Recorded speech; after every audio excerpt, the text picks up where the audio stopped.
LCDG, podcast hors série. Ouais, là je crois que tu m'as fait.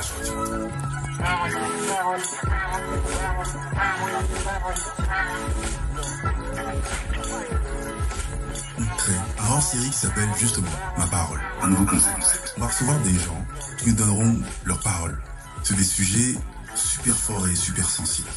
Je serai juste en immersion avec mes invités et on discutera tranquillement sur le monde qui nous entoure et la trace qu'on veut laisser, qu'on souhaite laisser. Chaque passage plutôt est important. Ma parole.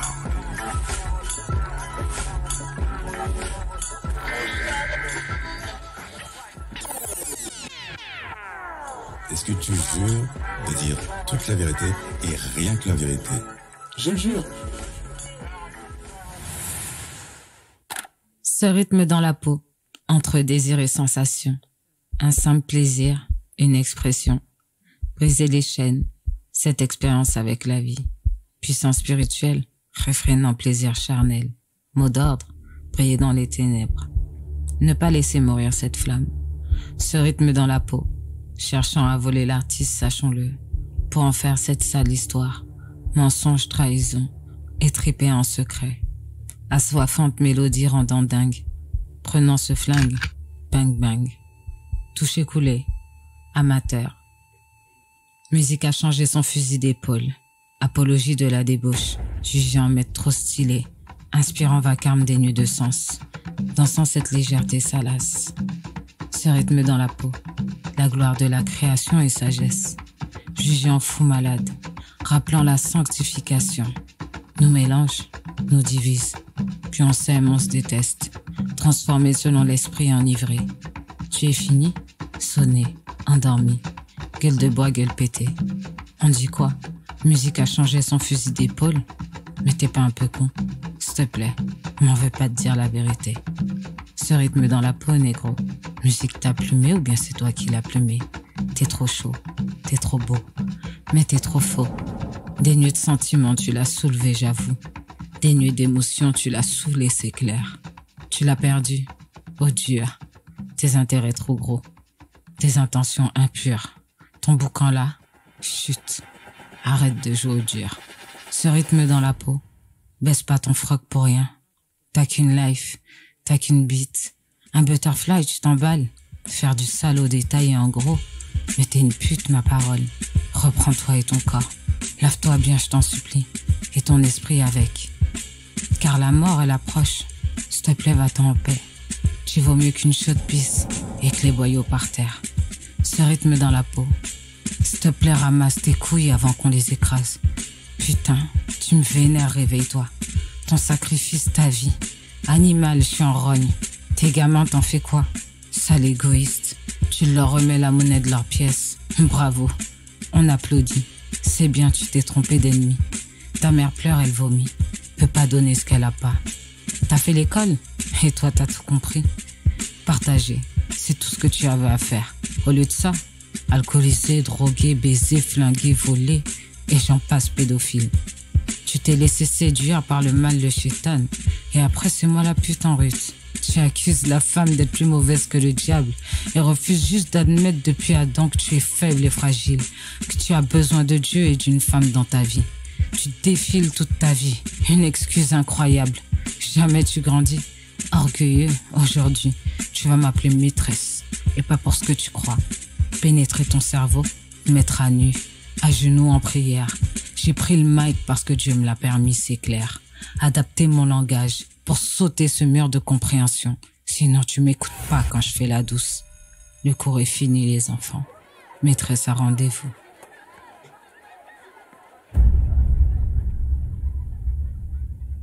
Est-ce que tu veux me raconter ton parcours? Mon parcours. Ton parcours d'enfant. D'enfant? Parce que c'est important. Et d'où tu viens? Enfant et d'où tu viens? D'où je viens? J'ai envie de te dire, je viens de la terre. Ça, c'est le premier réflexe qui me vient. Moi, ça me convient. Ouais, j'ai envie de te dire, je viens de la terre, premièrement. Et ensuite, j'ai envie de te dire que je suis une enfant qui n'a jamais fait 10 ans au même endroit. Ça veut dire pas d'attache particulier, tu vois. Il y a une raison? Déménagement. La première raison, C'est que la maison de ma mère, dans le 60, a brûlé. Ah, dans le 60. Voilà, ma Tu es mère. né dans le 60? Alors non, je suis née à Saint-Denis dans le 93. Ok. Voilà. Et on a vécu en banlieue, Épinay un peu partout. Et ma mère, elle a investi pour pouvoir acheter une maison dans le 60, à Beauvais, vers Beauvais. Et un jour, la maison elle a pris feu. Pourquoi? Parce que à l'époque, on fonctionnait avec des lampes à pétrole. Et elle était posée sur la télé. Quand tu dis époque, À l'époque, ouais. c'est quelle époque? Ah, les années... je devais avoir quoi? 5 ans à peu près. À peu près. Donc, je suis née en 84, donc on va dire 89. Ok. Voilà. Et ouais, on fonctionnait avec une lampe à pétrole. Et la lampe à pétrole, elle est tombée sur la télé dans la chambre. Ils ont essayé d'éteindre et tout. Mais à l'époque, on n'avait pas le savoir. Couette en polyester. Une couette en polyester. Donc forcément, ça s'enflamme encore plus. Et ouais, je me souviens d'odeur du brûlé, de la maison qui part en feu, des pompiers, des choses comme ça. Mais maintenant, tu te rappelles encore? Ouais, L'odeur, tout ça? l'odeur, ouais. Ouais. Même jusqu'à présent, l'odeur et tout, la maison qui brûle et tout. J'avais un chat. J'avais un chat. Ouais. Et ce soir-là, le chat, il avait piqué dans mon assiette. Ouais, je me souviens de ça aussi. Faut savoir que à l'époque, mes parents, ils se sont séparés quasiment à la même époque. Hein. Faut savoir que mon père, c'était un peu le même délire que Gang des Antillais. Véritablement, en fait, mon père, c'était quelqu'un qui avait un business, c'était un homme de la rue. Ouais. Véritablement, c'était la rue, c'était la street, hein. Mais j'avais pas conscience. C'est bien plus tard. Et mais je vivais en mode petite fille reine. Je manquais de rien. Je manquais de rien. Dans mes souvenirs, je manquais de rien. Je vivais bien. J'avais une balançoire dans le jardin. J'avais tout ça, tu vois. Quelque part, c'est une bonne époque. Pour toi, Ouais. ou pas? Alors, Avec le recul. avec le recul, c'est une bonne époque en apparence. Ouais. En apparence, parce que derrière la porte, c'était les cris, les pleurs de ma mère, tu vois. Parce que mon père, c'était un homme violent.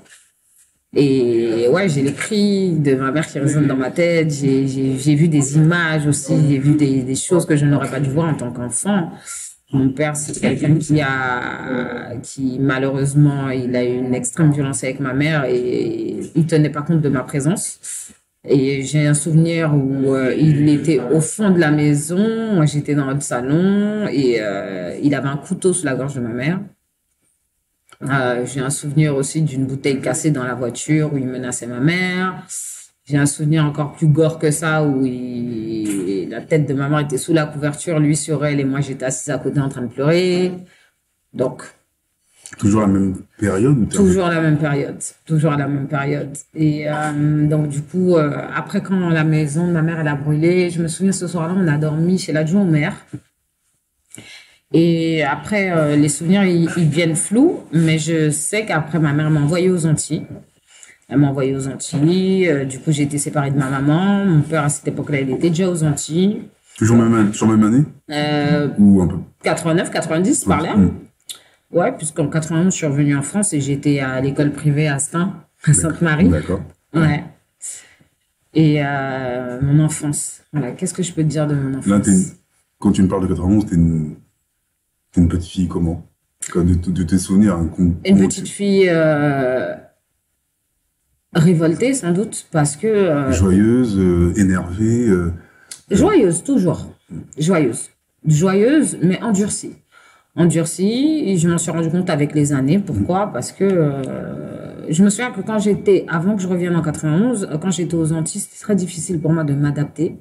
J'étais chez mes grands-parents avec mon père. Il y avait ma cousine qui vivait là-bas, qui avait 8 ans de plus que moi. Elle devait avoir à peu près 13 ans, par là, tu vois. Et l'éducation antillaise, elle est hardcore. Elle est hardcore parce que c'est les vestiges de l'esclavage. Tu vois ce que je veux dire? Que ce qu'ils ont fait, ce n'est que l'écho. Notre éducation n'est que l'écho de l'esclavage. Clairement. Les gens ne peuvent pas t'apprendre autre chose que ce qu'ils ont vu. Surtout quand tu es sur une île, tu es sur une prison à ciel ouvert. Ça veut dire que les gens étaient libres, mais libérés sur une île, tu vois. Donc, sans véritablement exemple extérieur, tu vois. Ça veut dire que le seul exemple extérieur qu'on avait, c'était la télé. Ouais. Des choses qu'on découvrait à travers la télé. À l'époque, il n'y avait pas énormément de chaînes. Et ça a un impact sur toi, ça? Ce que tu vois à la télé? Véritablement. Véritablement, parce que j'ai beaucoup été éduquée à travers la télé. Beaucoup, véritablement. Malgré la volonté des parents de bien faire, parce que pour les parents, c'est travailler, c'est Oui. ça, bien faire. Et parce qu'ils ne veulent pas qu'on manque de quoi que ce soit. Et tu remarqueras chez pas mal d'Antillais, on a énormément de choses dans la maison, comme si on avait peur de manquer de quelque chose. Et beaucoup de fois, on achète des choses d'une manière assez compulsive. Vrai. De manière assez compulsive, comme si on a peur de manquer, comme si, et on se plaint tout le temps. J'ai pas d'argent, j'ai pas de vêtements. Alors que les armoires, ils sont pleins à craquer, les placards sont pleins à craquer. Et on a ce comportement un peu compulsif, en fait. Et c'est quelque chose que j'ai pu observer chez beaucoup d'entre nous. Aussi, le fait d'acheter de la vaissellerie et qu'on dit qu'on n'utilise que pour les belles occasions. Mais tous les jours est une belle occasion, en vérité. Donc, ça veut dire qu'on considère même les invités comme étant plus que nous. Ah, ok. Bah ouais, parce qu'à partir du moment où tu as une belle vaissellerie, que tu n'autorises pas tes enfants à manger dedans, tu ne t'autorises t'avais pas à pas manger le droit dedans. de toucher? Mais même ma mère, elle se autorisait pas le droit de D'accord, manger. même les parents, en C'est fait, même les parents ne s'autorisaient pas le droit de manger dans une belle vaissellerie. Ils attendaient seulement qu'il y ait des invités pour pouvoir la sortir, en fait. C'est quand même une attitude qui est marquée par ce côté où les gens de l'extérieur sont plus que ceux de l'intérieur. Tu vois? Et c'est impressionnant quand même, tu vois? Ce que je peux te dire d'autre? Qu'est-ce que je peux te dire d'autre? Vraiment, il y a tellement... À quel moment tu te rapproches de Sarcelles? Et pourquoi Sarcelles? Est-ce Alors, que c'est vieux Sarcelles? Est-ce que c'est une histoire récente que tu as avec Sarcelles ou t'as plutôt grandi dans le 93 comme tu me dis? alors, Sarcelles, si tu veux, c'est Sarcelles comme Saint-Denis. C'est des villes qu'on a toujours, Stein aussi, c'est des villes qu'on a toujours côtoyées de près ou de loin, soit parce qu'il y avait la famille, soit parce que... D'accord. Bon, c'est comme ça. À l'époque, c'était très antillais un peu de se retrouver à Sarcelles, Stein, Saint-Denis, tu Le vois marché ce que je veux Sarcelles, dire, tout ou ça. pas, au marché, tout ça. J'avais une tante aussi, à son homme qui est décédé, qui habitait à Sarcelles, tu vois. Et une femme très douce, très agréable et tout, très waouh, franchement. Et donc je venais chez elle déjà dans mon adolescence. C'était cette femme que j'appelais ma deuxième maman parce que sa douceur me faisait du bien, tu vois. Parce que finalement, malgré tous les efforts de ma mère, elle a eu un comportement semblable à celui de sa propre mère, c'est-à-dire une éducation, comme je te disais, violente, les coups et tout, dès qu'on n'arrive pas à gérer un sujet. Et comme je te disais, j'étais une enfant endurcie par rapport à la séparation, par rapport à l'éducation que j'avais reçue aux Antilles, par rapport à la peur aussi. Et quand t'as peur, tu mens beaucoup. Faut savoir ça. Les gens, je ne sais pas pourquoi, mais dès qu'on a peur, on ment. On ment parce qu'on croit que quand on va mentir, on va réussir à s'en sortir. Et plus tu t'enfonces dans le mensonge, et plus tu fais face à la dureté, tu fais front à la dureté, et c'est un cercle vicieux, en fait. Tu t'enfonces à l'intérieur de ça, véritablement. Et Sarcelles, pour revenir à Sarcelles, faut savoir que avant ça, pendant une période, j'habitais Saint-Denis. Ouais. Après, j'ai habité de mes 7 ans jusqu'à mes 14 ans, parce qu'entre-temps, à mes 14 ans, je suis retournée aux Antilles. Ah non, tu fais à chaque fois des va-et-vient. Ah ouais, yo-yo, je t'ai dit, je n'ai pas fait 10 ans au même endroit. Alors, ça veut dire, entre le 60, entre les Antilles, entre Saint-Denis, après les Antilles, je fais une année là-bas, je suis revenue en France. Quand je suis revenue en France, là, ma mère, elle habitait à Villiers, pendant quelques années. Combien de temps exactement, je ne saurais te dire, mais je dirais aller 5 ans à peu près, peut-être, ouais, à peu près 5 ans à Villiers. Et après, de Villiers, elle est arrivée à Sarcelles. Mais moi, entre-temps, si tu veux, j'étais à l'internat, quand je suis revenue des Antilles, à Thiers. Et tout ça, c'est avant Sarcelles. Ouais. Donc en fait, cette période dont on va parler maintenant, c'est très très important. Voilà, Ok. exact, tu vois. Et du coup, ouais, j'étais à l'internat, comme je te disais, pendant 2 ans et demi. C'était une époque... Là, t'es ado. Ouais, de mes 15 ans à mes 17 ans et demi. Et qu'est devenue la petite fille, là? Un peu vénère. Ah, la petite fille... C'est une ado elle est devenue, vénère ou elle pas? est devenue vénère à partir du moment où elle est rentrée au collège. À partir du moment où elle est rentrée au collège, pourquoi? Parce que quand elle est arrivée à Sainte-Marie, de mes 7 ans à mes 10 ans à peu près, j'ai été la petite fille de qui on se moquait énormément, on s'acharnait énormément sur elle, entre mon accent antillais, je te dis pas les histoires, les machins, les nanani, tu sais, tu connais les enfants, ils sont pas toujours tendres, hein, tu vois. En plus, quand tu connais pas, quand tu ne sais pas te comporter. Et en plus, on a une maturité aux Antilles que tu ne retrouves pas forcément en France. Ça veut dire que tu as un décalage. Tu as un décalage dans le comportement, tu as un décalage dans la compréhension parce que aux Antilles, on te pousse le mode de vie te pousse à la maturité, et au débrouillardisme aussi. Alors que quand tu reviens en France, tu vois que les enfants, ils sont connus par les parents, entourés par leurs parents. Moi, ma mère, elle travaillait nuit et jour quasiment. Elle travaillait énormément. Ça veut dire que beaucoup de fois, malgré elle, j'étais livrée un petit peu à moi-même, même si elle faisait en sorte de toujours me confier à la famille ou des amis proches. Mais même ça, en me confiant à la famille, je me suis retrouvée confrontée. Malheureusement, j'avais une tante à moi qui était une addicte de la pornographie. Donc, quand on me gardait de nuit. À quel âge? Vers 7 ans, 8 ans par là, ouais. Elle regarde. On vivait dans un studio, donc madame regardait ça. Donc forcément, toi, tu regardes aussi. Ben, tu te réveilles.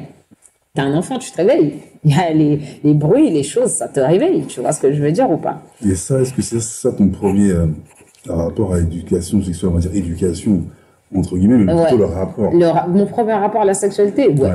Clairement, ouais. Le porno direct par la tante.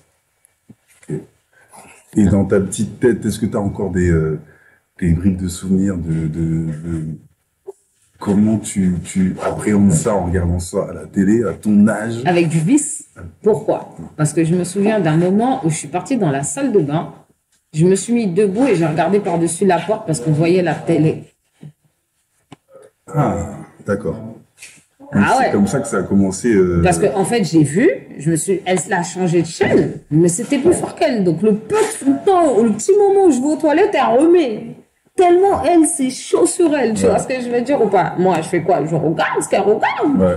Comment ça, quand tu regardes, je vois que t'as changé. Je vois qu'il y a un truc qui s'est passé, mais tu peux pas l'expliquer, tu peux pas l'expliquer. Donc tu regardes.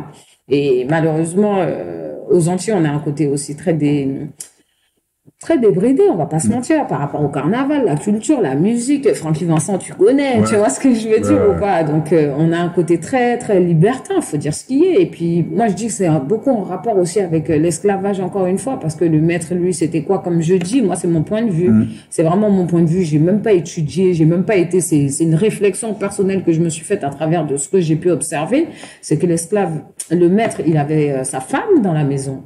Mais il courait les esclaves, il y avait des bails de viol, il y avait des bails de... Tu vois ce que je veux dire ou pas? Il y a eu des mulâtres qui sont nés, tu vois ce que je veux dire ou pas? Donc, ils sont venus quelque part, ils sont pas arrivés là comme ça, tu vois ce que je veux dire ou pas? Donc, et l'Antillais, lui, il est esclave, il voit quoi? Il est là, peut-être même lui, à la base, il avait sa femme, on le prive de sa femme, on viole sa femme devant lui, on fait des trucs à sa femme devant lui. Et l'Antillais, en même temps, il voit que le maître a un power, un pouvoir, véritablement, parce qu'il a sa femme à la maison, il a ses petites esclaves dehors, avec qui il couche, tu vois ce que je veux dire ou pas? Donc l'Antillais, tu le libères demain matin, mais lui, il aspire à ce pouvoir. Parce que c'est ce qu'il voit, la domination. Tu as envie de ce pouvoir, parce que c'est tout ce que tu connais, c'est tout ce qu'on t'a laissé. Donc, quel être humain ne rêve pas d'avoir un pouvoir? Et malheureusement, on vit dans ce monde-là. Même s'il a vécu autre chose avant, de plus sain, c'est ça qui prend le Bien sûr, le mal prend le dessus. Pourquoi? Parce que ça laisse des cicatrices qui sont tellement intenses, tellement profondes. Et comme je te dis, le rapport qu'on a au pouvoir, l'humain, il fantasme du pouvoir. La femme fantasme du pouvoir de l'homme. Tout ça, c'est des choses qui sont palpables, qui sont vérifiables. On le voit chaque jour. Regarde, même quand les enfants y jouent, c'est celui qui veut être capitaine. Il y a toujours celui qui veut être le boss. Il y a celui qui veut, l'autre il veut pas écouter. Pourquoi c'est lui qui commande? Pourquoi c'est pas moi qui commande? Pourquoi c'est lui qui fait? Pourquoi c'est pas moi? Même entre des frères et sœurs. Oui. Tu vois, les petits, ils veulent commander, les gouverner. Les grands, ils supportent pas l'autorité des grands. Et les grands, des fois, qui abusent de leur autorité. Tu vois, c'est des choses qu'on voit tous les jours. C'est des choses qu'on voit dans les familles, qu'on voit au travail aussi. C'est des choses que c'est vérifiable. On le vit. H24, on le vit même au volant d'une voiture. Au volant d'une voiture, tu vois même... Moi, je dis, hein, si tu veux connaître quelqu'un, donne-lui une voiture. Donne-lui une voiture. Et tu vas voir son comportement. L'image est belle, l'image est forte. Donne-lui une voiture. Donne-lui une petite voiture. Et après, donne-lui une grosse voiture. Tu vas voir son comportement évoluer en fonction de la voiture qu'il aura dans les mains. Et tu vas voir aussi que si quelqu'un le dépasse, qu'il aura envie de « Oh, comment ça, il m'a dépassé ?» Si quelqu'un, par exemple, il était là, il s'est rangé sur la gauche pour tourner à gauche, mais il a laissé un espace, quelqu'un va se mettre devant lui et essayer de tourner avant lui, alors que la personne avait largement le temps, tu vas le voir qui essaie de talonner la personne qui à presque mourir sur la route. Tu vois ce que je veux dire? Tu vas voir aussi cette attitude que la personne est là de vouloir insulter la personne. Alors qu'il ne le connaît pas, il ne sait rien du tout, mais il est énervé, insulte gratuite qui sort. Ouais, moi je crois que des fois, si... Simplement, on peut simplement donner une voiture à quelqu'un et voir son comportement au volant. Parce que c'est quelque chose qui le rend autonome sur l'autoroute. Il se sent à l'abri, personne ne l'entend, donc il se sent un peu libre en fait et il s'octroie le droit de. Tu vois, et c'est quelque chose que j'observe régulièrement en voiture, tu vois. Par exemple, chez une femme, tu doubles un homme, il y en a, ça. Moi, j'ai déjà vécu des choses comme ça, tu vois. Donc, ouais, la petite fille que j'étais, si tu veux, l'autorité... J'ai essayé de me l'approprier quand je suis entrée au collège. Pourquoi? Parce que les gens qui étaient plus âgés que moi venaient vers moi. Comment ça? Les gens qui étaient plus âgés que moi, ils venaient vers moi. Hommes, femmes? Hommes comme femmes, ils venaient vers moi, ils me couconnaient. Ça fait que tous ceux qui avaient évolué avec moi dans l'établissement scolaire qui me faisaient la misère, quand on arrive au collège, tonton, on a renversé la vapeur, tonton. On a renversé, c'est-à-dire que moi, c'est là, je me suis mise debout sur la tête des gens, mais je ne m'en rendais pas compte. Je ne me rendais pas compte, tu vois. C'est-à-dire que j'ai développé une forme d'agressivité, véritablement, mais c'était plus de la défense. Parce que j'avais acquis de l'assurance. Pourquoi? Parce qu'il y avait des plus grands qui me chapeautaient. D'accord. Tu vois. Donc, une fois que je suis arrivée au collège, ouais, j'étais un peu plus agressive. Je répondais avec plus de... Une effrontée. Hein, ce qu'on appelle une effrontée. Et là, quand on dit effrontée, c'est juste envers les gens de ta génération ou même si un adulte. Ça veut dire qu'à partir du moment où j'estimais qu'une personne dépassait la limite, j'y allais. D'accord. En fait, j'avais pas la notion de peur, de crainte. Et, mais tu as quand même des limites. Ou en tout cas, voilà. Oui, j'avais quand même des limites, mais une fois que je sentais que mon intégrité était atteinte, j'aurais pas utilisé ce mot-là à l'époque, mais aujourd'hui, je peux l'utiliser. Ouais, j'attaquais. Ouais. Okay. J'attaquais. Et ça a duré pas mal d'années. Ça a duré jusqu'à mes 29 ans. Ce caractère-là, il a duré jusqu'à mes 29 ans. En société. Ça fait une dizaine d'années quand même. Ouais. Ok. Et... Plus de 10 ans, je dirais, parce que jusqu'à mes 29 ans, j'ai commencé à être comme ça à 11 ans. Okay. Donc, de mes 11 ans jusqu'à mes 29 ans, ouais, j'étais dans une rébellion. Ah ouais, j'aurais pu brûler la maison. ouais. J'étais révoltée, ouais. Mais cette période ado, est-ce que toujours de la maman, toujours moins là, papa aussi? Papa aux Antilles. Papa aux Antilles. Après, papa est revenu en France, mais papa il est instable. Papa n'a pas de travail. Papa est toujours dans son bordel. Papa il est lui-même. Papa, il est alcoolique. Okay. Papa, tu vois, mais sauf que pareil, j'avais pas la notion d'alcoolisme, l'impact. Je ne comprenais pas ce que c'était, clairement. Tu sais, aux Antilles, c'est un peu culturel, hein, de boire du rhum. Oui. Donc, on prend ça comme une habitude. Vas-y, fais chier, lui, avec son rhum. Tu vois, comme quelqu'un qui fait chier avec ses chewing-gums, ou comme quelqu'un qui fait chier avec son tennis, alors que en vrai non, c'est deux salles, deux ambiances en fait. Et si tu veux, par rapport à ça, moi-même je suis tombée dans la drogue, fumer des cigarettes, tout ça. Je devais avoir 13 ans, 14 ans, tu vois. La première fois que j'ai fumé une cigarette, j'ai fumé une cigarette comme si j'ai fumé toute ma vie. Mon oncle a oublié son paquet là, j'étais là, je regardais par la fenêtre, j'ai vu le paquet, j'ai pris une clope, je l'ai allumé au calme, comme si c'était ma life, tu vois ce que je veux dire ou pas? J'avais un rapport avec tout ce qui était la drogue. J'ai commencé à Sarcelles. Dans les caves, avec un cousin. Je demandais quel est le rapport à Sarcelles. La drogue. Ça commence bien. Je crois que c'est la drogue. La drogue et les garçons. Okay. J'ai perdu ma virginité à la limite de Sarcelles. Stan. Tu sais, cette fameuse rue là-bas. Ouais. Des sablons, entre les sablons et Stan là. Mais est-ce que tu penses que c'est un rapport avec ce que tu as vécu avant? Si t'as pas ce vécu et les images que tu as aussi très très jeune, Bah en fait, c'est Sur la manque pornographie. d'estime de soi, on connaît rien du tout à la vie, mais il y a une partie de nous qui recherche l'amour et nous, on croit que l'amour, c'est un homme, une femme. Donc à partir du moment où un homme, un garçon te porte un peu d'intérêt, tu dis, oh, t'es là, t'as attendri comme il m'aime. On connaît rien du tout à l'amour, on sait même pas c'est quoi l'amour. Je crois que jusqu'à notre âge, il y a beaucoup de personnes qui ne savent toujours pas c'est quoi l'amour. On cherche encore à savoir qu'est-ce qu'est l'amour véritablement et les gens, on a tendance à confondre nos sentiments avec de l'amour, nos envies avec de l'amour, que l'amour c'est un choix. L'amour c'est quelque chose que une fois que tu as fait le choix d'aimer, ben tu l'acceptes ce choix parce que aimer c'est aimer les avantages et les inconvénients. C'est la globalité. C'est comme une maman qui fait un enfant, ça veut dire que demain t'accouches. Tu vas pas regarder le marmot dans le berceau et te dire non, je le sens pas, je le laisse là lui. Tu sais même pas si ton marmot il va donner quelqu'un de bon ou quelqu'un de mauvais, tu n'es au courant de rien, mais pourtant ben, tu t'es engagé à vie avec ton marmot. Une personne équilibrée, on va dire. Après il y a des personnes malgré elles, vas-y, elles sont capables d'abandonner leur enfant à la naissance pour x raisons.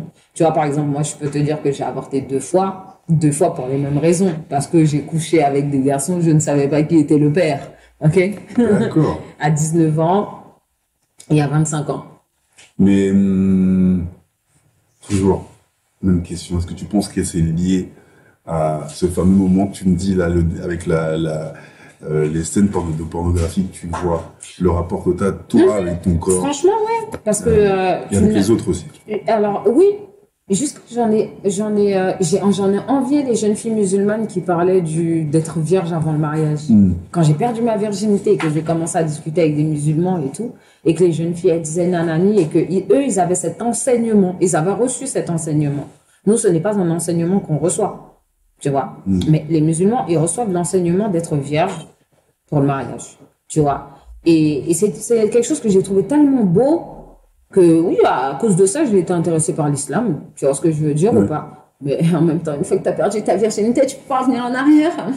Donc, islam ou pas, j'ai envie de te dire, ça change rien. Ouais. Tu vois ce que je veux dire ou pas? Et ce rapport à la sexualité, oui, bien évidemment, la pornographie a un impact dans ton rapport à la sexualité. Pourquoi? Parce que il n'y a pas d'amour. Il y a des scénarios. Il y a une multitude de scénarios. Et nous-mêmes, on rentre dans les scénarios. Vas-y, t'es là en sous-vêtements, tu mets petit manteau, tu prends le bus et tout, personne sait. Et quand t'arrives devant la porte du manœuvre, thinking. Tu vois ce que je veux dire ou pas? Bien sûr. Ça, c'est des scénarios qu'on a joués. Tu vois ce que je veux dire ou pas? Parce que tu penses que ça fait partie de la relation homme-femme. Tu penses que c'est quelque chose qui est bon pour l'homme et la femme. Tu vois ce que je veux dire? Ouais. Pas du tout, en fait. Ça, c'est un scénario, c'est un film, c'est Hollywood version X. Tu vois ce que je veux dire ou pas? Et aujourd'hui, à travers tout ce qu'on peut voir à la télé et tout, la manière dont la sexualité est banalisée, parce qu'il y a un truc qu'on oublie tous, c'est que le seul moyen de donner un humain, c'est le sexe. Et si on ne chouchoute pas la sexualité, ben les humains ne seront pas chouchoutés. Non, c'est clair comme rapport. Ah ouais. Parce que c'est le seul moyen, jusqu'à présent, les gens, ils ont essayé, éprouvette, clonage, ça marche pas. Donc, le seul véritable moyen de donner un homme et une femme sur Terre, c'est un rapport entre un homme et une femme. Et à partir de ce moment précis, on voit clairement qu'aujourd'hui, plus la sexualité, elle est dépravée, plus elle est négligée, plus elle est banalisée, plus les humains même se banalisent, se négligent et se considèrent comme un Big Mac, un steak. Parce que c'est ce qu'on dit des fois quand on parle mon steak. Je peux pas toucher à mon steak. C'est ça. Malade ou quoi, lui? Tu vois? Et c'est ça, le rapport. Mais à cette époque-là, donc je m'as dit à quel âge 13-14 ans, je crois. C'est ça? La première fois que je perds la première fois, la seule fois. La fois où j'ai perdu ma virginité, ouais, je devais avoir 13 ans. C'était dans une cave avec un mec mignon garçon que j'ai bien aimé et tout. Ça il veut était dire, là. Même là, on a les bons termes. Même le lieu est scénarisé. Une cave. Et Putain de bordel. Ce rapport-là avec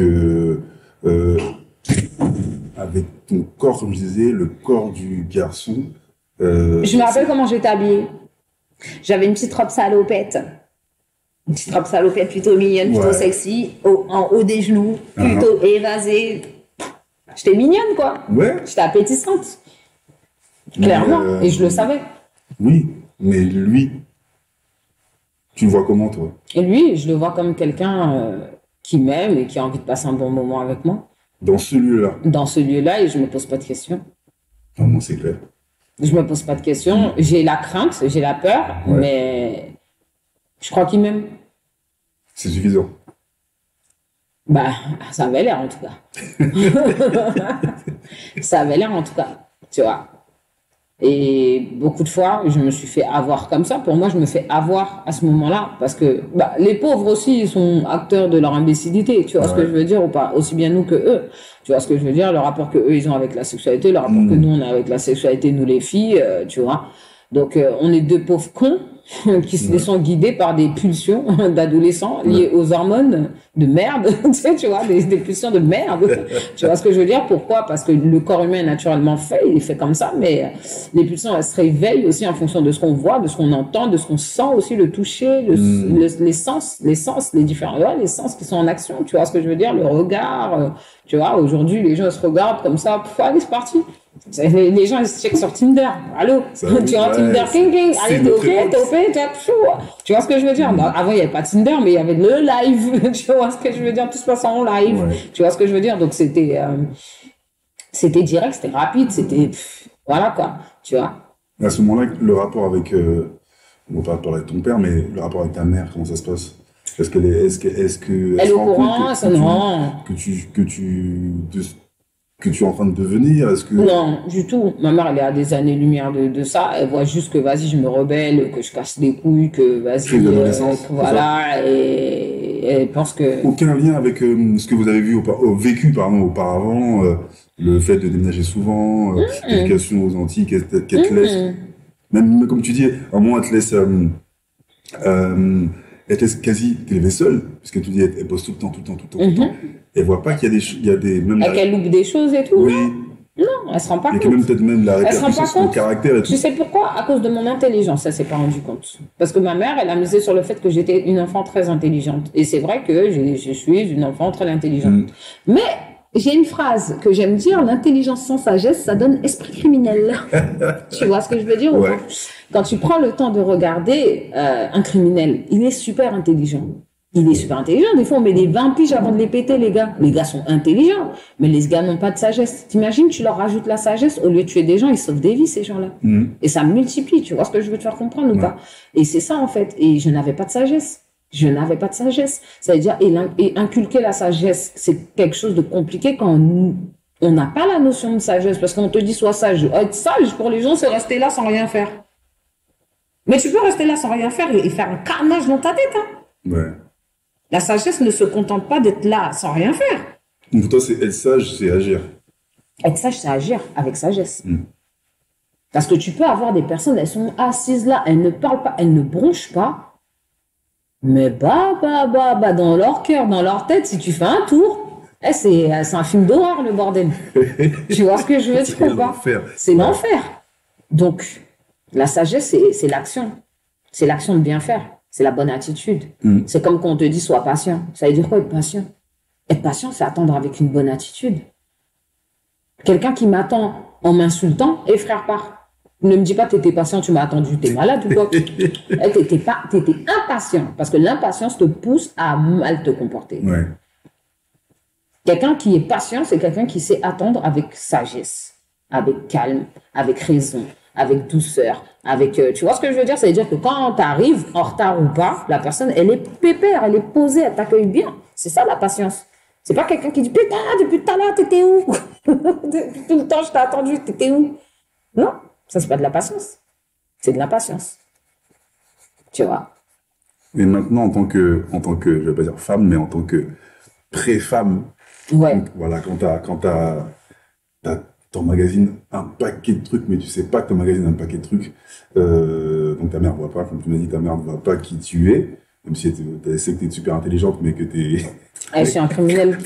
La vérité, j'étais un criminel. J'étais un criminel, vraiment. Je volais et tout. J'étais un criminel. C'est ça que tu réponds à des questions. Je volais. Je pouvais rentrer dans un magasin et je pars avec le magasin, frère. Sans pression. L'image, elle est terrible.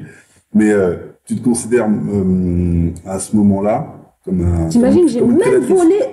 Pas encore. J'ai même volé t'as dans pas le conscience du porte-monnaie à ma mère. C'est pour dire le niveau de crime. Il n'y a pas de limite. Tu voles même l'ami, frère. Parce que tu n'as même pas conscience Mais tellement. qu'est-ce que tu veux? Qu'est-ce que tu cherches à ce moment-là? Avoir tout ce que je veux. Si je veux ça, je veux l'avoir, je veux. Je pense que je cherchais à combler un vide. Un vide à l'intérieur de On y moi. arrive. Je cherchais à combler un vide. Même être avec un mec, hein. Vas-y, je vais être avec un homme. Je suis sortie avec un mec pendant 7 piges. 7 piges, de mes 17 ans à mes 25 ans. Et je l'ai rencontré où? À l'internat. Il était surveillant. Oui. En fait, tu sais, j'étais arrivée à un stade où il y a des choses, ça devenait des challenges. Donc tu t'es dit... T'as quel âge tu me dis? À l'époque, j'avais 17 ans. 17 ans. Lui, il est surveillant. Lui, il était surveillant, mais je ne le connaissais pas encore. La première année, j'ai entendu parler de lui par sa mère qui travaillait avec nous. D'accord. Et son prénom, ça sonnait bien. Il avait un prénom par les films, tu vois. On ne dira pas de nom. Ouais. Il m'a dit, on dit pas. D'accord. Il avait un prénom de film, tu vois. Donc, ça m'a fait tilt, tu vois. Et l'année d'après, il est arrivé. Donc, en fait, des fois, tu es attiré par des choses, c'est... Tu sais même pas pourquoi, en fait. Tu vois ce que je veux dire ou pas? Donc, c'est devenu un challenge.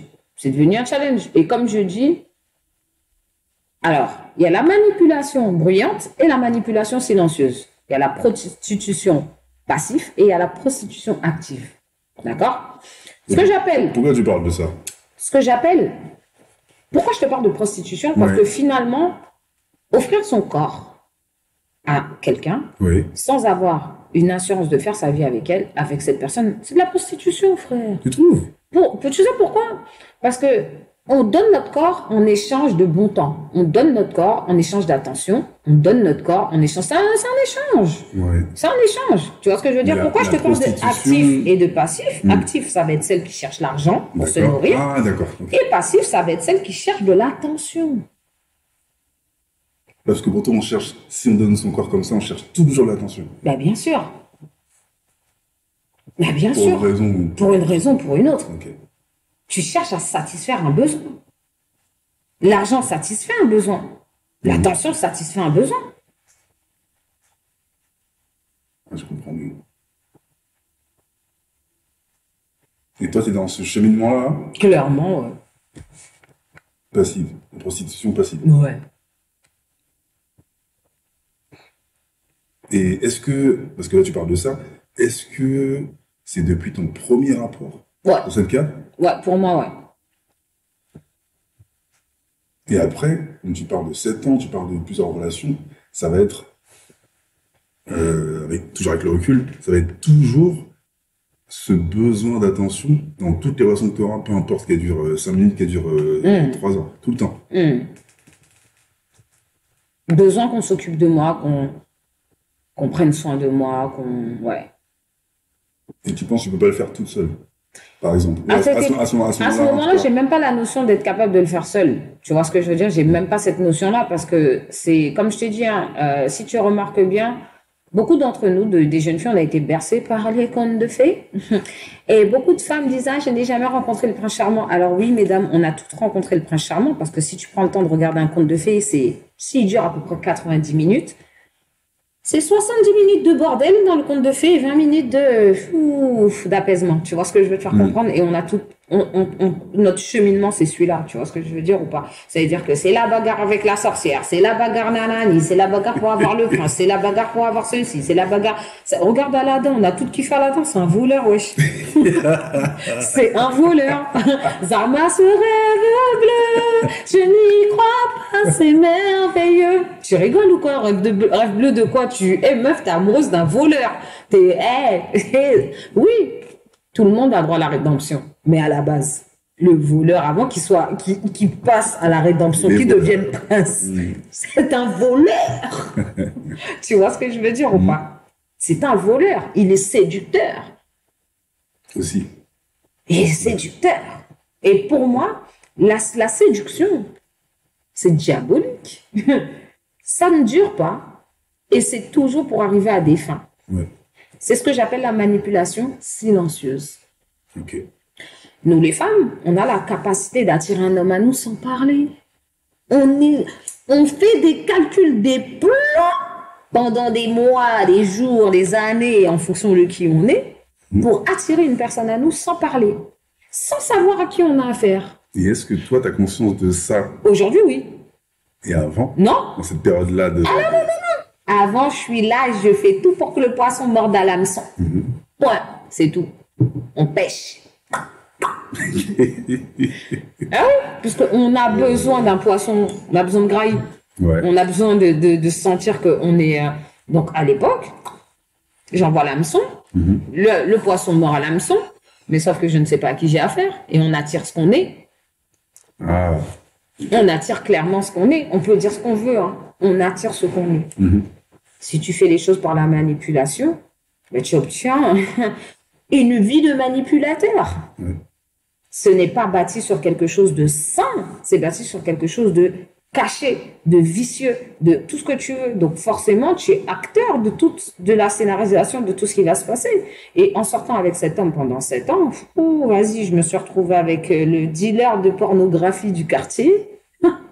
Que tu avais connu beaucoup plus à jeune. l'internat. Ouais. À l'internat, ça doit... Oui, mais c'est lui. C'est lui. Celui que j'ai connu à l'internat, c'était lui, le dealer de porno. D'accord. Tu vois, dealer de porno. Mais est-ce que ça fait pas résonance sur ce que tu as vécu? Oui, clairement. Ça fait écho.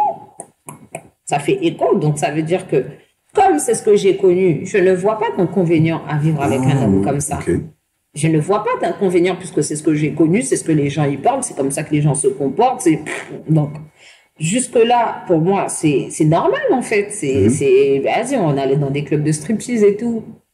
Pink Paradise, il est ouvert, j'ai rencontré un monsieur très connu de la pâtisserie qui passe à la télé là-bas, à l'époque. Tu vois ce que je veux dire? J'étais avec lui. Et ce jour-là, je tombe sur quelqu'un avec qui j'étais à l'école, à l'internat, frère. La gênance. Ah. Il était videur. Ok. Donc, on ne s'est pas vu depuis des années. Bah, tu retrouves la personne là-bas comme ça. Tu dis, ok, moi je suis avec mon mec, donc ça va, ça passe. Tu vois ce que je veux dire? Mais en vrai, avec le recul, je me dis, putain, merde, quelle image. Et j'ai payé un nude à ce mec-là. Tellement... En fait, j'ai l'impression de maîtriser notre sexualité en acceptant. Ah, ok. En acceptant tout ça, j'ai l'impression de maîtriser notre sexualité. Et tu dis notre? Notre sexualité. Pourquoi tu dis pas la tienne? Parce que pour moi, c'était la nôtre.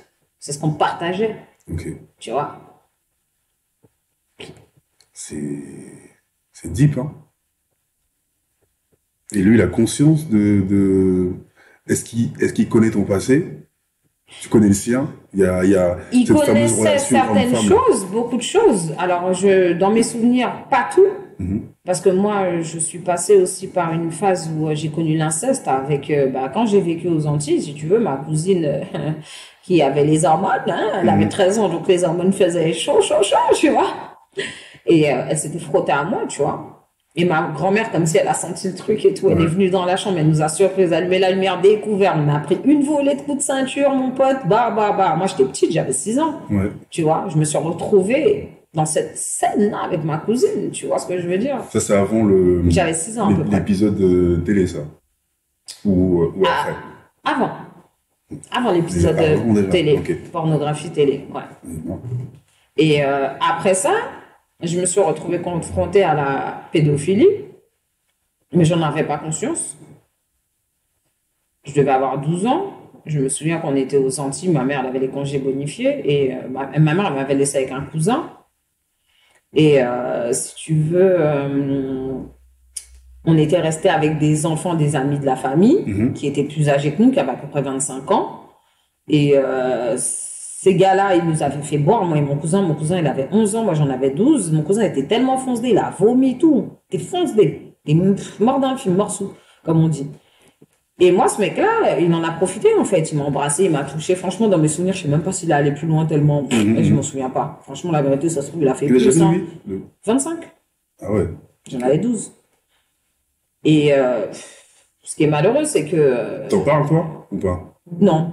Parce que, en fait, ce qui se passe, c'est que quand les parents ils rentrent, on voit l'état de mon cousin, vas-y, il me défonce. Genre, je suis responsable de mon petit cousin, t'as vu? On a 1 an de différence, mais t'as vu, c'est moi la grande. Tu subis ça, et en plus, tu prends la volée. Et en plus, je prends la volée, ouais. Et t'en as jamais parlé? J'en ai parlé récemment avec Oui, ma mère. mais je veux dire, Mais sur le moment, pour jusque-là, ça, pour non. dénoncer tout ça. Non, Ouais. non, parce que tu sais pas. C'est la confusion. Tu sais pas. Tu Ouais. crois qu'on te porte de l'intérêt, de l'attention, tu vois.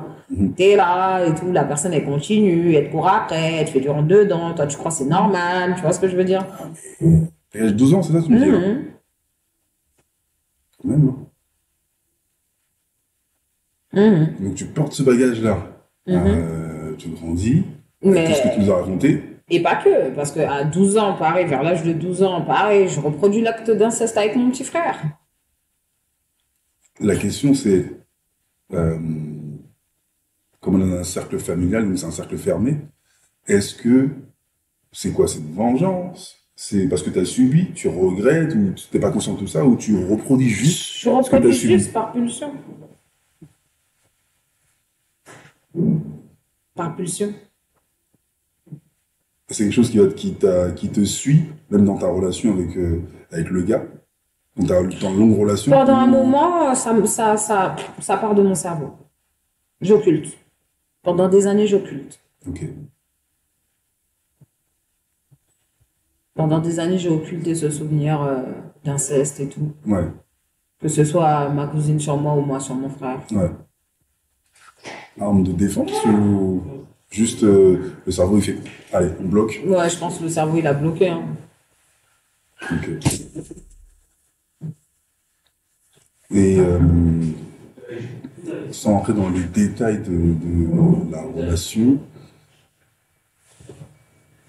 tout ce que tu as subi avant, même ce que tu me racontes là, comment tu peux construire une relation en tant que femme sur du long terme, tu as 17 ans, c'est ça? Parce que t'as 17 ans, c'est long.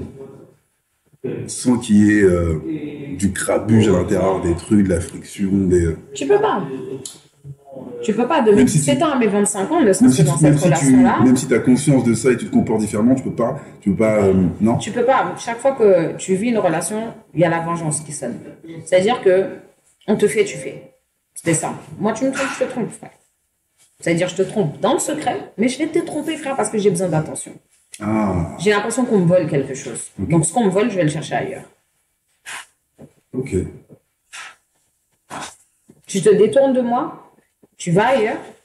J'ai l'impression que l'extérieur m'a volé quelque chose. Moi, je vais le voler. Je vais récupérer mon dû. Je vais récupérer mon dû. Clairement. Et avec le recul, t'as une solution à ça? Aujourd'hui, Ouais. ouais. La solution, déjà, c'est d'en parler. D'en parler, moi, premièrement, ouvertement. De reconnaître qu'on peut passer de la dépendance affective à la perversion narcissique. Parce que beaucoup de fois, on a tendance à dire, oui, les hommes sont des pervers narcissiques. Pourquoi? Parce qu'on n'obtient pas ce qu'on veut. Sauf que, aujourd'hui, le rôle de la femme, il est déréglé. Disons les choses telles qu'elles sont. On vit dans une société qui est déréglée, donc forcément les rôles ils sont intervertis, ils sont biaisés, tu vois. Je crois fondamentalement que Quand tu tu vois, dis ça, c'est en tant que la place de l'homme, telle qu'on la connaît, et la place de la femme, telle qu'on la connaît, mais après, on est dans une revisite de l'histoire où on dit oui, c'est un... Les gens se mentent à eux-mêmes. Ouais, c'est un monde d'hommes. les gens se mentent à eux-mêmes parce que il faut reconnaître que morphologiquement parlant, psychiquement parlant, psychologiquement parlant, nous ne sommes pas constitués de la même façon. Donc, naturellement, si tu mets un homme et une femme dans la nature, ils auront des comportements qui sont différents. Sans mettre de bâtiments, de voitures, de choses qui les influencent, tu prends un homme, une femme, tu les lâches dans la nature, ils n'auront pas les mêmes comportements. Tu vois ce que je veux dire ou pas? C'est comme ça. Aujourd'hui, on est dans une société où par acquis de conscience, mais pas de bienveillance forcément, hein, disons les choses comme elles sont, par désir, par convoitise, on a cette sensation où on est capable de faire ce que l'homme fait. Oui, on est capable, mais est-ce qu'on est éligible? C'est ça la question. Être capable et être éligible, pour moi, c'est deux choses différentes. C'est pas parce que tu es capable de tenir la place de l'homme que tu es obligé de le faire. Tu vois, tu peux être contraint à le faire, mais tu n'es pas obligé de le faire. On a toujours le choix. Ouais. On a toujours le choix. Même si le choix ne nous plaît pas, il existe. Chaque situation a une solution. Le problème ne se pose que lorsqu'on refuse la solution. Mais, comme je disais, si c'est moi l'homme, je me place en grand H, qui décide, il va dire, bon, toi, ta place, c'est ça. Moi, la mienne, elle est là. Et c'est comme ça que ça va se passer. Mais la problématique aujourd'hui, c'est de savoir que est-ce que c'est quelque chose qui est inné ou c'est quelque chose qui a été construit? Moi, je crois que c'est quelque chose qui est inné. Moi, c'est mon point de vue. Oui. C'est quelque chose qui est inné. La place de l'homme et la place de la femme, c'est quelque chose qui est inné naturellement. La femme, elle accouche et le premier contact, le premier pot à pot, c'est la femme qui l'accorde au bébé. Je te donne un exemple. Des fois, les femmes, on est toujours en train d'attendre des câlins. Mais naturellement, une femme qui donne vie, c'est elle qui donne le premier contact physique. Tu vois ce que je veux dire ou pas? De toutes les manières, à l'intérieur d'elle, l'enfant, il aura déjà eu tout ce cocooning. Oui. Tu vois ce que je veux te faire comprendre? Donc, comment tu peux demander à un homme de tenir ce rôle-là? Bonne question. Tu vois ce que je veux dire ou pas? Naturellement, en parlant, tu ne peux pas demander à un homme, naturellement, je ne te parle pas de manière superficielle ou de manière arrangée ou peu importe. Je te parle naturellement, sur un principe naturel, tu ne peux pas dire à un homme de tenir le même rôle qu'une femme. C'est-à-dire que les attentes de la femme sont bien souvent ce qu'elles doivent donner. C'est comme si tu es là, tu as faim, frère. Ben, tu te lèves, tu vas chercher à manger ou tu demandes à quelqu'un de te ramener à manger. Mais tu vas pas rester là, les bras croisés, à bougonner sur toi. Ah, j'ai faim. Non.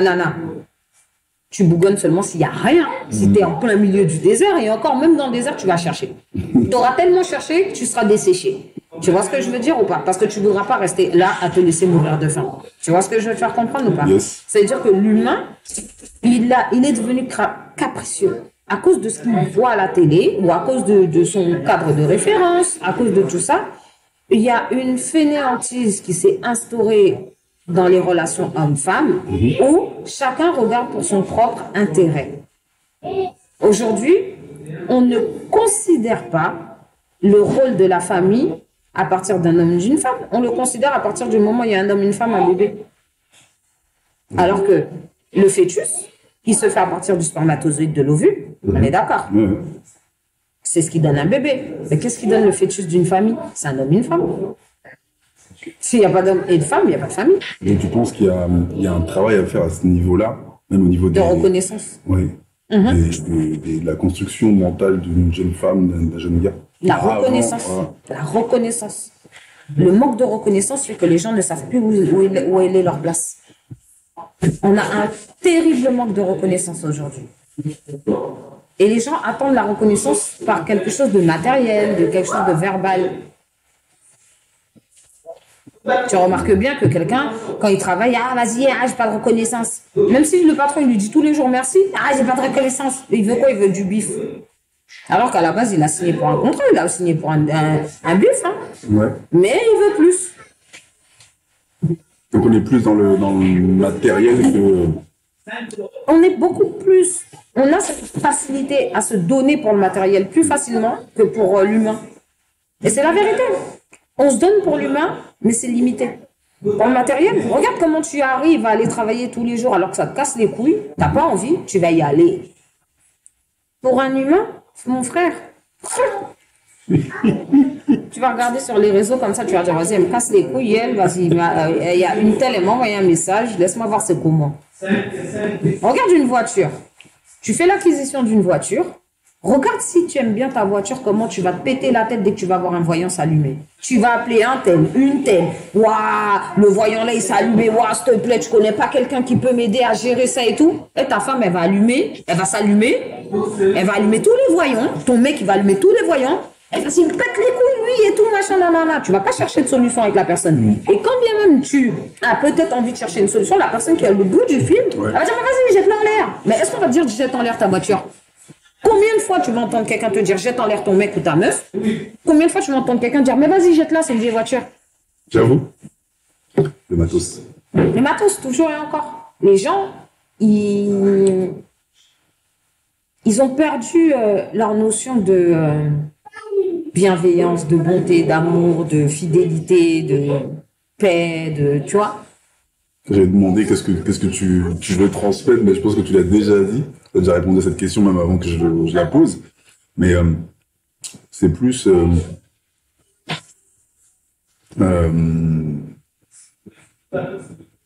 comment tu t'en sors? Parce que quand t'es petite, t'as pas le mental, t'as pas les armes, t'as pas la connaissance. Et maintenant, aujourd'hui, tu parles comme quelqu'un qui sait. Tu libères ta parole. Comment, en regardant derrière toi, tu vois tout ce que tu as vécu, etc. Comment tu appréhendes la vie de maintenant, là, la vie que tu as. Alors on se voit maintenant, comment tu vois l'après. Ou même ton présent, comment tu le vis ton présent. À travers les lunettes de la vérité. La vue. Moi, je pense qu'il y a deux types de visions. Il y a la vision des yeux, la vision qu'on a naturellement, et celle du cœur. Je pense que à l'intérieur de nous, il y a quelque chose qui fait qu'on est complètement aveuglé. Tu vois ce que je veux dire ou pas? À l'intérieur de nous, il y a beaucoup de choses qui se passent. Et comme je dis aux gens, quand tu as la bouche fermée, tu entends une voix dans ta tête. On peut tous se taire dans une pièce. On a tous une pensée qui passe dans notre tête comme une voix audible. Tu vois ce que je veux dire ou pas? Aujourd'hui, beaucoup de personnes vont te dire, fais attention à ton physique. On nous casse les couilles pour faire attention à notre physique, à l'apparence et à l'entretien de la voiture, la maison et tout. Mais personne ne nous casse la tête pour faire attention à notre intérieur. Et quand on nous casse la tête pour le développement personnel, moi, le développement personnel, ça ne laisse aucune place à la famille. Parce qu'il n'y a pas de moi-je sans famille. Et aujourd'hui, on est beaucoup dans le moi-je, moi-je, moi-je, moi-je. Il y a des gens qui disent, moi, je fais tout seul. Frère, je ne savais pas que tu avais une entreprise de sous-vêtements. C'est quoi la marque de ton caleçon? Elle est à ton nom, frère. C'est peut-être réducteur ou exagéré, mais non, c'est la vérité. C'est la vérité. Marcher dans la vérité. Je te donne un exemple toutbidon.com. On aime bien dire, j'ai envie de faire pipi. On n'a pas envie de faire pipi, on a besoin de faire pipi. Chaque chose, chaque mot qu'on dit, chaque terme qu'on emploie, elle biaise notre façon de penser et notre façon d'agir. Chaque chose, chaque manière, la manière de refouler les émotions, comme quand on dit à un homme, c'est pas bon de pleurer, les garçons, ça pleure pas. Oui. Bah, dis-moi de pas transpirer aussi pendant qu'on y est, quand je fais du sport. Ça se passe comment, en fait? Si tu as des larmes dans les yeux, c'est pour les verser, en fait. C'est pour évacuer les mauvaises toxines de tes pensées et de tes émotions. Bah ouais, en fait. Parce que si tu fais pipi, c'est que tu évacues des toxines. Si tu transpires, c'est que tu évacues des toxines. Donc, si tu pleures, c'est que tu évacues des toxines psychiques. Tu vois? Et aujourd'hui, je pense que les gens ont besoin d'apprendre à recentrer leur discours, leur dialogue et d'avoir une véritable compréhension des mots. Parce que beaucoup de fois, on utilise des mots sans connaître l'impact et la définition du mot. Et je pense qu'aujourd'hui, on vit dans une société... Quand tu dis ça, tu parles de mots le mot que je sors, l'impact que ça va avoir sur les deux. Toi et moi en même temps. Les deux. Les deux. La conscience de se dire que la personne qui est en face de toi n'a pas forcément la même logique d'interprétation et de compréhension. N'a pas forcément le même cadre de référence. Tu vois? Et ça, en fait, aujourd'hui, moi, franchement, je te dis la vérité, c'est en ouvrant le livre le plus vieux du monde que j'ai eu cette conscience. Le livre le plus vendu et le plus vieux du monde, c'est la Bible. Tu vois ce que je veux dire? C'est à travers ce livre-là que j'ai pu. Il y a des gens qui vont dire oui, nanani, nanana. Mais en fait, là, on ne parle pas de religion, on parle de relation. Tu vois ce que je veux faire comprendre ou pas? Là, on n'est pas là pour parler de religion, on est là pour parler de relation. Tu vois ce que je veux dire ou pas? Et c'est le rapport qu'on peut avoir aux choses simples de la vie. On est d'accord pour ouvrir Gala Magazine, tu veux pas l'ouvrir la Bible, frère, c'est le livre le plus vieux. T'es un historien, t'es là, Zarma, t'es quelqu'un, mais arrête un peu, tu vois ce que je veux dire ou pas? Et c'est ça. Par exemple, tu vois, moi, par rapport à ce livre, j'ai rencontré pas mal de personnes qui m'ont dit, vas-y, c'est des bêtises et tout. J'ai lu un livre qui dit que. J'ai dit, ah ouais, t'as lu le livre qui dit que, mais est-ce que t'as lu la Bible? Non. Je dis, donc, en fait, toi, t'es en train de me juger à ma couverture. Tu me juges à ma couverture, en fait. Tu me juges à ma couverture sans avoir pris le temps de lire mon histoire.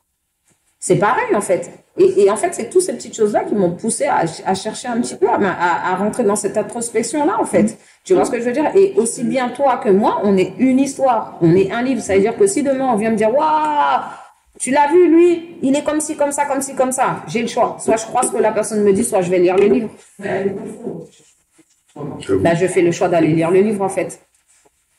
Pourquoi je vais critiquer quelque chose que je ne connais pas? On a cette facilité à critiquer des choses à la couverture. C'est comme tu vois un affichage pour un film. L'affiche, elle t'a pas plu, tu vas pas voir le film. Le titre t'a pas attiré, tu vas pas voir. Tu dis, ah, c'est de la merde. Ok. D'accord. Comme la chanson. Tout. C'est pareil, en fait. C'est une fois que tu as été, tu as eu un rapport que tu sais, en fait.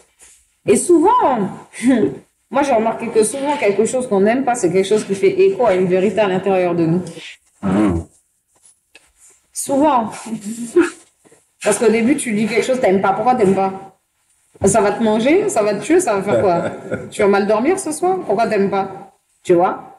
Et on aime les choses qui, fondamentalement, font du bien au corps, mais pas du bien à l'esprit. On aime boire de l'oasis, du coca. Est-ce que c'est meilleur que l'eau? Non. On le sait. On le sait. Tu peux boire de l'eau et te laver avec, mais tu peux que boire l'oasis. Tu peux te laver avec l'oasis. Tu vas coller jusqu'à fatiguer. Tu vois? Des choses simples, en fait. Ça te ramène à des évidences. Il y a des choses qui sont tellement évidentes. En fait, je crois qu'on est dans une société d'évidence, mais on ne veut plus qu'on soit dans l'évidence. On ne veut plus nous pousser à voir ce qui est évident. C'est accessible, tout est accessible. En fait, tout est devant nous. Mais est-ce que c'est pas ça le problème? C'est-à-dire? Tout est devant nous. Tout est on veut toujours ce qui est plus loin. C'est accessible. On veut ce qui est loin. On veut ce qui est... En fait, moi, il y a un truc que j'ai compris, c'est que, par exemple, qu'on connaît pas, ce qu'on connaît pas ne peut pas nous manquer. La dernière fois, je regardais une émission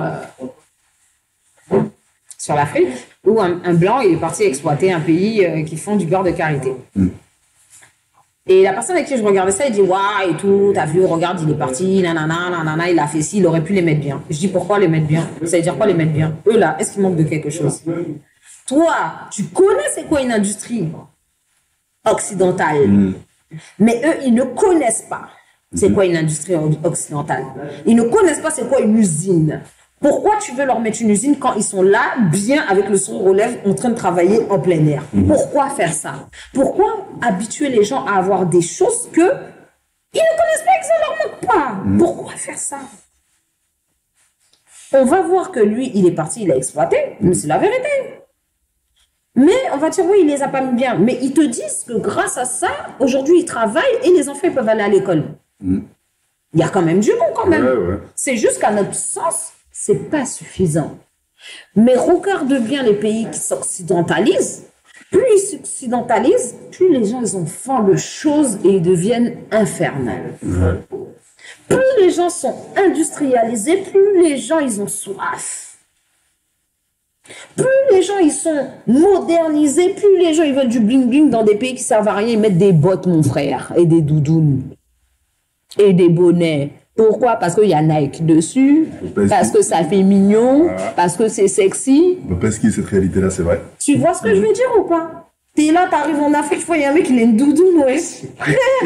Pourquoi t'as une doudoune? Qu'est-ce qui s'est passé dans ta vie? T'as des bottes d'hiver, des bottes en cuir, ma sœur. Après, tu dis, mes pieds, ils sont déformés. Mais c'est normal. C'est la vérité. Les Bantous, quand ils vont chez nous, ils vivent pieds nus. C'est l'inverse. Ils viennent, ils sont contents, ils se roulent dans la poussière. Ils font des locks, les cheveux ne sont pas coiffés. Tu vois?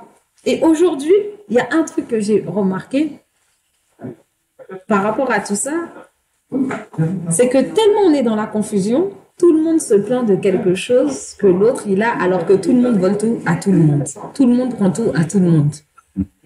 Nous, les femmes, on met des cheveux qui ne sont pas à nous. On met des ongles qui ne sont pas à nous. Oui. On met tout ce qui n'est pas à nous et après on revendique des droits à la black attitude. Mais c'est comme si on rejetait notre image, on n'assumait pas notre image, mais qu'on voulait être valorisé à la hauteur de cette image qu'on rejette. La manière dont on se regarde dans le miroir montre à quel point tous les mots sont tordus dans notre tête. Donc tu parles de tout ce qui est, L'interprétation. voilà, et tout l'artifice que tu mets. Exact. L'interprétation, la manière dont on se perçoit. Parce qu'il y a entre ce que tu dis, ce que tu penses et ce que tu fais, Oui, on peut parler d'esprit, de corps et d'âme là. oui. Il y a 3 aspects. Comment on fait pour aligner tout ça? La vérité. Toujours à travers la vérité. La vérité, c'est qu'on a tous soif du pouvoir. On a tous soif de reconnaissance. On a tous soif de quelque chose qui nous manque à l'intérieur de nous. On a tous un vide à l'intérieur de nous qu'on ne sait pas expliquer et qu'on cherche à combler. Et aujourd'hui, pour finir, est-ce que par rapport à ce que tu viens de dire maintenant, et ton parcours, est-ce que tu cherches encore à combler ce manque que tu as avant, ou la tension que tu recherchais, est-ce que tu la recherches encore aujourd'hui? Ou maintenant que tu as conscience, j'allais plus loin, maintenant que tu as conscience à travers ta vérité, ou la vérité avec un grand V, le quotidien se passe beaucoup, beaucoup mieux. Alors, le quotidien se passe mieux, mais c'est plus intense. C'est plus intense parce qu'aujourd'hui, j'ai la notion du bien et du mal. Avant, je ne l'avais pas. Et c'est beaucoup plus intense parce que c'est comme s'il y a ton vieux toi qui te retient en arrière. Que quand ça ne va pas et que tu as envie de péter les plombs et d'être comme monsieur, madame, tout le monde parce que tu as l'impression que c'est mieux et c'est plus facile. Mais ce n'est qu'une impression. Comme dit mon pote Nadir, c'est le djihad, le combat intérieur. Ouais. Et quand tu as cette nouvelle naissance, parce que connaître la vérité, pour moi, c'est naître de nouveau. Ah, ok.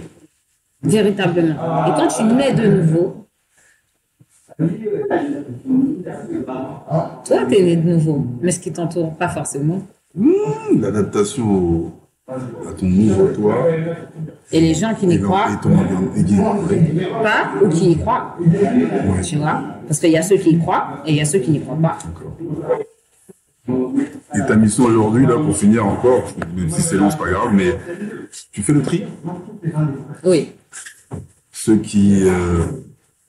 Mais j'abandonne personne. c'est ce que j'allais te demander. Les gens partent d'eux-mêmes. On appelle ça là, la sélection naturelle. Ouais. Les gens partent d'eux-mêmes. Moi, j'aime bien dire Jésus n'a pas abandonné Judas. C'est ce qui me fait tenir. Judas, il est parti tout seul. Très belle conclusion.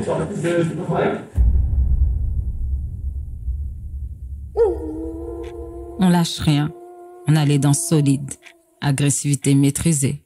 Trop d'amour pour te faire saigner. Négligé, contrôlé. Trop d'intelligence. Pas assez pour s'éloigner. Ce que tu veux voir de moi, c'est ce que tu vois de moi. J'ai une face, grâce à Dieu, je me ressaisis. Ton souvenir s'attache à ce que je fais de mal. Grand bien te fasse si tu préfères m'imaginer à 4 pattes. Bien longtemps que je me suis relevé. Tu vois rien venir? Arrête de dodo pendant que certains rêvent les yeux ouverts. Célibataire, fornicateur. Tu cherches la grâce de Dieu? Corrige ta chair, sinon tu vas brûler. Chien, instinct animal. Ferme ta gueule, sois pas vexe. Célibataire, tu t'es inventé une bestialité, mon gars. C'est toi qui as validé. Tu as rien compris au message. Rien compris à la leçon. T'inquiète, maîtresse va t'apprendre. Un texte sorti de son contexte devient un prétexte. Tu juges la sœur sans la connaître, mais c'est ton bro qui était avec. Tu valides ce chien en rut, mais c'est toi-même qui t'appelles chien. Le contexte t'échappe, mais c'est la haine qui t'intéresse. Je vais pas te le répéter. Je suis venu te chercher. Sors de là, négro. Mon padré était pire que toi. Mon créateur m'a tiré de là pour m'isoler et me parler. Armé et au rang, négro. Pro-black, j'aime Clo-Clo. Gainsbourg nonchalant avait du chien. Passons, revenons à nos moutons. Gloire à Dieu, ça t'écorche la gueule de le dire. On dirait que tu vas mourir. À tous ceux qui disent, c'est sale de mélanger Dieu à nos histoires. Chaque fois qu'on dit qu'on est trop d'ail pour avancer, il avait vu des siècles avant qu'on était faible, qu'on était lâche. Nos apparences, parfois trompeuses, nos sacrifices, intéressés, n'ont guère de prix, vous le savez. Un bout de paps qui vaut 100 balles et on accepte, et pour ce même paps, un frère qui t'aime, tu le rejettes. Allô, elle est où ta valeur? J'avoue, c'est dur. Toutes ces conneries de le cœur a ses raisons que l'esprit ignore. On t'a dit, arrête de courir, tu vas te faire mal, et t'as couru. As-tu compris? Tu as vu le bien, tu as vu le mal, ta première fois. On t'a dit, touche pas le four, c'est chaud. T'as touché le four? As-tu compris? On t'a dit, les mauvaises compagnies corrompent les bonnes mœurs. Et t'as vomi, t'avais la gueule de bois, et puis un rond en poche. Est-ce que tu jures de dire toute la vérité et rien que la vérité? Donc, vous pouvez nous retrouver partout sur toutes les plateformes de podcast. N'hésitez pas à télécharger le nouveau QR code spécial Ma Parole. Et vous pouvez nous retrouver sur toutes les plateformes de podcast. Partagez, likez, commentez, n'hésitez pas. Parlez-en autour de vous. Peace et à bientôt.